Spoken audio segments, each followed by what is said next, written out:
সকালবেলায় সূর্য উঁকি দেয় বিল্ডিং এর পেছন থেকে। দুই পাশে ইয়া বড় বড় দালান কোঠা। মাঝের গলিতে চায়ের দোকানে বসে আছে রিয়াজ। পরনে একটা 3/4 প্যান্ট আর গায়ে অ্যাম্বুলেন্স ড্রাইভারের ড্রেস। এক কাপড়ে বের হয়ে আসা রিয়াজের মনে অনেক আঘাত। কেন গরিব হয়ে জন্ম নিল? কেন হলো বস্তিতে তার ঠিকানা? সামনের বিল্ডিং গুলায় চোখ বুলিয়ে ভাবে, যদি আমার এই বাড়িতে জন্ম হতো। আনমনে কিছু ভাবনা আর আক্ষেপ নিয়ে চায়ের কাপে চুমুক দিচ্ছে। বকুল ভাইয়ের বন্ধু বলেছে আজ রিয়াজকে থাকার জন্য জায়গা দিবে। যেহেতু রাতে জার্নি করে ভোরে ঢাকা এসেছে, তাই রিয়াজের জন্য তার বস ঘুমার নষ্ট করেননি। হাসপাতালের ঠিকানা দিয়েছে, যেটার সামনে এখন রিয়াজ বসা। ভোরের এই সূর্যবিলাস গ্রামে অনেক করেছে। কখনো সারা রাত নেশা করার পর ভোরের সূর্যে ঘুম ভেঙেছে। অথচ ওই শহরে সূর্য ওঠার নিয়ম আলাদা। শহরে যে আলো নিতে না নিতে বিভিন্ন মেশিনের শব্দ শুরু হয়। রাস্তার হর্ন আর মানুষের ব্যস্ত চিৎকার। কে কি বলছে কিছু বোঝা যায় না। সারা রাত ডিউটি করা সিকিউরিটি ঘুমে হেলে দুলে বের হয়। প্রবেশ করে নতুন লোক। রিয়াজ হাসপাতালের দারোয়ানদের চলাফেরা দেখে কিছুক্ষণ। এরপর দোকানদারকে বলে, মামা একটা সিগারেট দেওয়া যাবে? রিয়াজের ডাকে দোকানদার সায় দেন। একটা সিগারেট এনে রিয়াজের হাতে ধরিয়ে দিল। রিয়াজ সিগারেট জ্বালাতেই উপস্থিত হয় একজন লোক। মুখ থেকে ধোয়া ছেড়ে রিয়াজ লোকটার দিকে তাকাই। দেখে গায়ে তার মতোই ড্রেস। সম্মান দেওয়ার জন্য রিয়াজ সিগারেট ফেলে দিতে যাবে, তখনই লোকটা বলে, ব্যাপার না, টানো টানো, আমারও অভ্যাস আছে। আর যেহেতু একসাথে ডিউটি করব, তাই ফ্রি হওয়াই যাই। রিয়াজ ওনার বয়স অনুমান করেন কম হলেও 70 হবে। বয়সে সিনিয়র, অথচ কথার বাক্য মাধুর্য সাধক। ভাবনার মাঝে লোকটা একটা চায়ের অর্ডার করে। এরপর রিয়াজের পাশে বসে বলতে শুরু করে, গাজীপুর থেকে মাত্র একটা লাশ নামিয়ে দিয়েলাম। সারা রাত গাড়িতেই। এই লাশ টানতে টানতে নিজেকেও লাশ মনে হয় এখন। মাঝে মাঝে ভাবি, এই লাশ আর আমাদের পার্থক্য, আমরা চলাফেরা করতে পারি আর তারা অনুভব করতে পারে। রিয়াজ বলে, অনুভব মানে ঠিক বুঝলাম না। লোকটা বলে, শুনো তবে, নতুন জয়েন করেছো, এসব জেনে রাখা তোমার দরকার। কিছুক্ষণ আগেই বকুল ভাই আমাকে কল দিয়েছে, বলল শাওনের ভাই জবে এসেছে, তার খেয়াল রাখতাম। যদিও আমি সবারই ভালো চাই, তবে শাওন আর আমি গায়ে গা বন্ধু ছিলাম। বেশ ভালো ছেলেটা। তোমার ভাই সবসময় তোমার কথা বলতো আমাকে। আমার ভাই একদিন অনেক বড় হবে, অনেক টাকা কামাবে। আমাকে দামি খাট কিনে দিয়ে বলবে, আপনি শান্তিতে আরাম করুন। তোমার ভাই এসব বলতো শুধু। সেসব কথা না হয় পরে জানাই তোমাকে, আপাতত ডিউটি নিয়ে বলি। রিয়াজ বলে, জি বলুন। লোকটা বলে, লাশ আর আহত ব্যক্তির সাথে আজ থেকে তোমার বন্ধুত্ব করতে হবে, কারণ এদের নিয়েই তোমার জীবন। কখনো লাশকে ভয় পাওয়া যাবে না, মনে করবে সে তোমার বন্ধু। আবার এটাও মানতে হবে, লাশের খুব কাছে ওড়াছাড়াছি করা যাবে না। এই লাশ মাঝে মাঝে জীবন্ত হয়ে যায়। রিয়াজ বলে, লাশ জীবন্ত? কি বললেন এসব? রাইট, এইভাবে হেসে উড়িয়ে দিবে। এইটাই শুনতে চেয়েছি। লাশ জীবন্ত হয় না, এটা বিশ্বাস রাখবা। যতবার যত যাই হোক, লাশকে ভয় পাওয়া যাবে না। তুমি তোমার কাজে মন দিবে। রিয়াজ বলে, হ্যাঁ তা তো করবই। লোকটা আবার বলে, হ্যাঁ আর একটা কথা। রিয়াজ বলে, জি বলুন। কখনো রাতে গাড়ি দাঁড় করাবে না, যত যাই হয়ে যাক। রিয়াজ বলে, কি হবে? লোকটা বলে, যে কোনো কিছু। গাড়িতে অস্বাভাবিক কিছু হলেও তুমি গাড়ি চালাতে থাকবে। যতক্ষণ না লোকালয় চোখে পড়বে, ততক্ষণ গাড়ি দাঁড় করাবে না। এমনও হবে পথে অনেকে সাহায্য চাইবে, গাড়ি দাঁড় করাতে বলবে, কিন্তু অ্যাম্বুলেন্স ড্রাইভার শুধুমাত্র তাদের রোগীকে নিয়ে যাবে। এ ব্যতীত রাস্তায় যত বিপদ হোক কিংবা যত বাধা আসুক, গাড়ি থামানো যাবে না। রিয়াজ বলে, জি আচ্ছা। কিছুক্ষণ পর দুজন ড্রাইভার আসে, শামীম আর রাকিব। এই দুইজন হাসপাতালের মূল বদমাইশ, এদের এড়িয়ে চলবা। ওই দেখো, শয়তানের নাম না নিতেই শয়তান হাজির। রিয়াজ গলির দিকে তাকাই, ওপাশ থেকে ড্রাইভিং ড্রেস পরা দুইজন ছেলে আসতেছে। লোকটা আবার বলে, ঠিক আছে, আমি ওয়াশরুমে যাব, কিছুক্ষণ পর বস আসবে, কোথাও যেও না। কথাটা বলে লোকটা উঠে যায়। রিয়াজও সিগারেটে শেষ টানটা দিয়ে তা ফেলে দেয়। ততক্ষণে শামীম আর রাকিব এসে উপস্থিত হয়। তারাও চা সিগারেটের অর্ডার দিয়ে রিয়াজের পাশে বসে। রিয়াজকে জিজ্ঞেস করতে থাকে সব। রিয়াজ ওদের বলে, আজ তার প্রথম ডিউটি। ওরা রিয়াজের কথা শুনে একটু রিটকারি শুরু করলো। শামীম বলল, তো এসেছো কিভাবে, হেলিকপ্টার নিয়ে নাকি বিমানে? রিয়াজ স্বাভাবিকভাবে উত্তর দেয়, ট্রাকে করে, আমার কাছে টাকা নেই। ঢাকার ট্রাকে উঠে ঢাকা এসেছি। কথাটা শুনে রাকিব আর শাওন এত জোরে হাসতে থাকে যেন তাদের গলা ফেটে যাবে এখন। হাসাহাসি শেষে শামীম আবার বলে, বাহ, ডিউটিতে এসেছে 3/4 পরে, হা হা হা হা। ডিউটির পাশাপাশি ফুটবল খেলবা নাকি? কথাটা বলে দুজনে আবার হাসতে শুরু করলো। ওদের হাসি দেখে রিয়াজ দোকানদারকে বলে, মামা আর একটা সিগারেট দিবেন? দোকানদার রিয়াজের হাতে একটা সিগারেট দিলে রিয়াজ বলে, ওরা আমার বন্ধু, আজ থেকে একই সাথে ডিউটি করব, বিলটা ওদের থেকে নিয়ে নিবেন। কথাটা বলে রিয়াজ সিগারেট ধরাই। আর সেখান থেকে উঠে হাসপাতালের দিকে চলে যায়। রাকিব আর শামীম হা হয়ে তাকিয়ে রইল। শামীম ধীরসারে বলে, শালারে তো মফিজ ভাবছিলাম, এইটা দেখি আমাদের চেয়েও বড় বাটপার। হাসপাতালের গেটে প্রবেশ করে রিয়াজ সিগারেটের বাকিটা শেষ করে। ততক্ষণে ওই লোকটা ওয়াশরুম থেকে বাহিরে এলো। উনি রিয়াজকে আরো কিছু নিয়ম শিখিয়ে দিচ্ছে।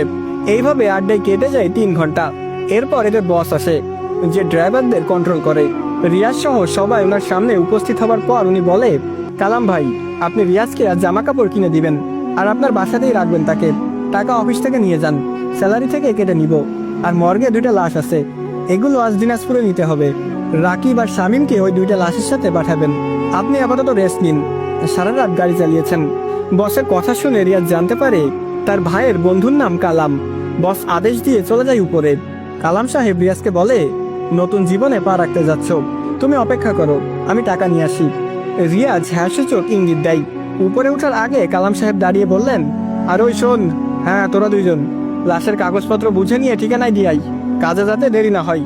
কালাম ভাইয়ের কথা শুনে রিয়াজ বলছে, উনি অনেক সিনিয়র ড্রাইভার, আরো কিছু ড্রাইভার আছে যাদের ডিউটি 8টায়, অর্থাৎ একটু পরেই আসবে। 5 ঘন্টা পর শপিং শেষ করে কালাম সাহেবের বাসায় রিয়াজ যায়।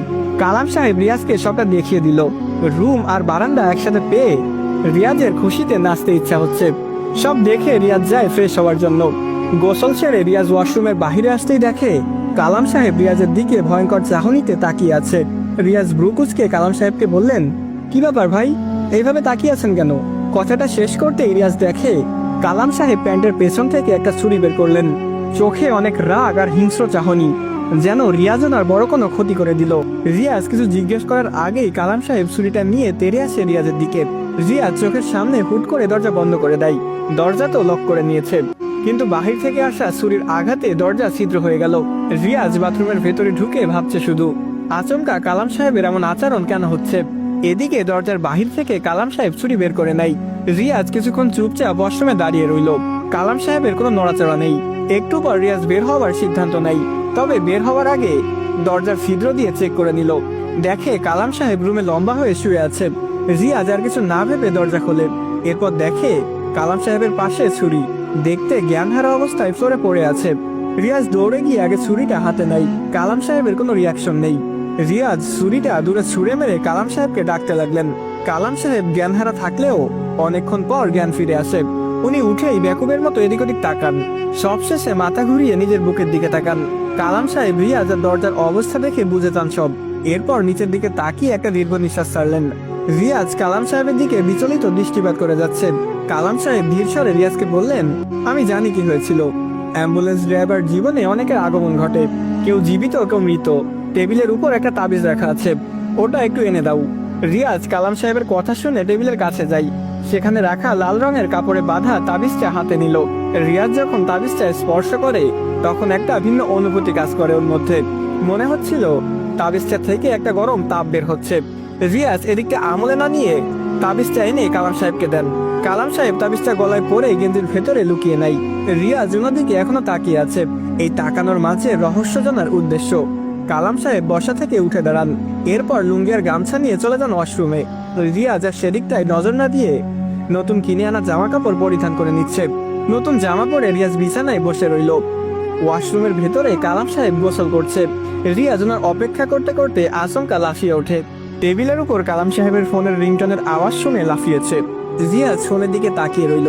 বসের ফোন। এদিকে কালাম সাহেব ওয়াশরুমে, তাই রিয়াজ একটু এগিয়ে সে ফোনটা হাতে নেয়।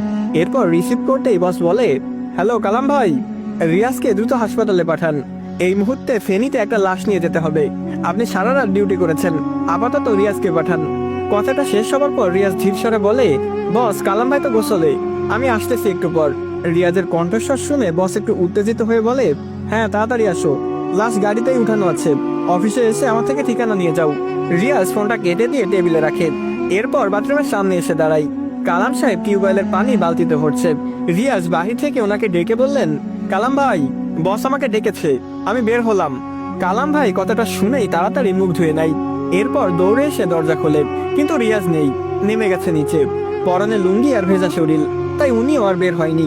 একটা ভয়ার্ত মনোভাব নিয়ে বললেন, আল্লাহ ছেলেটাকে রক্ষা করো। হাসপাতালের নিচে এসে রিয়াজ গেটে ঢুকতে যাই। দারোয়ান রিয়াজের পথ আটকিয়ে বলে, কি ব্যাপার ভাই, ড্রেস আনতে ভুলে গেলেন? এখানকার রুলস করা, অন্য হাসপাতালের মতো যা ইচ্ছা পোশাক পরা যায় না। দারোয়ান কথাটা শেষ করতে না করতে বস নিজেই সেখানে উপস্থিত হন। দেখতে বেশ চিন্তিত মনে হলো তাকে। বস সোজা এসে রিয়াজের হাতে একগুচ্ছ চাবি ধরিয়ে দিয়ে বলল, আমি তোমার নাম্বারে টেক্সট করে দিয়েছি, তবুও বলি, ফেনী চরকান্দিয়া এলাকার হাশেম মাস্টারের বাড়ি যাবে এই লাশ। আমি হেল্পার দিচ্ছি একটা তোমার সাথে। আর শুনো, হেল্পারের কাছে একটা ফোন দিচ্ছি তোমার জন্য, ওটা তোমার। তোমার পুরাতন ফোনটা কাউকে দিয়ে দাও, নতুন ফোনে সিম সেট করে নাও, লোকেশন জানতে সুবিধা হবে। কথাটা বলে বস দৌড়াদৌড়ি করে উপরে চলে যান। আজ হাসপাতালে রোগী বেশি, তাই রোগীর চেয়ে হাসপাতালের কর্মীরা ব্যস্ত। রিয়াজ গাড়ির চাবি নিয়ে দাঁড়িয়ে আছে গেটে। 2-3 মিনিটের মাথায় সেখানে উপস্থিত হয় শাহরুখ খান। না না, আপনি ভুল ভাবছেন, হেল্পারের নাম শাহরুখ খান। হেল্পার এসে রিয়াজের দিকে হাত বাড়িয়ে বলে, एम्बुलेंस ड्राइवर तो हर कोई होता है, लेकिन साहब असली साहसी नहीं होते। রিয়াজ ওর দিকে তাকিয়ে আছে। হেল্পার হ্যান্ডশেক করার জন্য অলরেডি হাত বাড়িয়ে রেখেছে। রিয়াজ ওর দিকে এক পলক তাকিয়ে বলে, তুমি হেল্পার? মাথায় তেল দাও না, চুলের এই হাল কেন? আর শাহরুখ খানের ডায়লগটাও মেরে দিলে। শাহরুখ খান হবার ইচ্ছে নাকি? হেল্পার লজ্জা পেয়ে আর হ্যান্ডশেক করলো না। হাতটা মাথায় নিয়ে একটু চুল নাড়িয়ে বলে, প্রথমত আমার আগে আপনার মাথায় দেখেন, আপনার মাথাতেও তেল নেই। দ্বিতীয়ত এই নিন ফোন, বস আপনাকে এটা দিয়েছে। অ্যান্ড লাস্ট, ইউ নেহি জানতে, I am Shahrukh Khan, not helper, coming my ambulance. বলে সে অ্যাম্বুলেন্সের দিকে যেতে থাকে। রিয়াজ ব্যাকুবের মতো দাঁড়িয়ে ভাবে, পড়াশোনা করিনি ঠিক আছে, কিন্তু এই চ্যাংড়া তো ইংলিশের পেছন মেরে দিল। হিন্দি বাংলা উর্দু একসাথে, কাকে যে নিয়ে যাচ্ছি আল্লাহ জানে। ভেবে রিয়াজও অ্যাম্বুলেন্সের দিকে এগিয়ে আসে। ড্রাইভিং সিটে বসে রিয়াজ পুরাতন ফোন থেকে সিম বের করে। এরপর নতুন ফোনে সিম সেট করতে করতে বলল, রোগীর সাথে কে যাবে? হেল্পার রিয়াজের কথা শুনে বলে, ওটা রোগী না, ওটা লাশ, আর লাশের সাথে আমার বন্ধু যাচ্ছে। রিয়াজ অবাক হয়ে হেল্পারের দিকে তাকিয়ে বলে, বন্ধু মানে? হেল্পার বলে, পেছনে তাকিয়ে দেখেন, শালা মদের বোতল নিয়ে বসে আছে, ওর চাচাতো বোন মারা গেছে, তাই লাশ নিয়ে গ্রামে যাচ্ছে। ফোন টিপতেছে কিভাবে দেখেন, মনেই হচ্ছে না ওর পাশে একটা লাশ শুয়ে আছে। রিয়াজ পেছনে তাকিয়ে দেখে সত্যি যেন ছেলেটা এসি রুমে আরাম করতে বসলো। পুরোটা দেখে রিয়াজ বলে, এটা তোমার বন্ধু? হেল্পার গাল ভেঙে মুচকি হেসে বলে, হ ভাই, যার কাছে মদের বোতল সে আমার জানের জান, অতএব দেখা মেনে মদের বোতল, প্যার হুয়া হে বোতল সে জানাম। রিয়াজ বলে, হইছে, মাপ চাই, তুমিও ফোন টেপো। রিয়াজ ফোনে একবার লোকেশন চেক করে নিয়ে অ্যাম্বুলেন্স স্টার্ট করে। এরপর দ্রুত বের হয়ে যায় হাসপাতাল থেকে।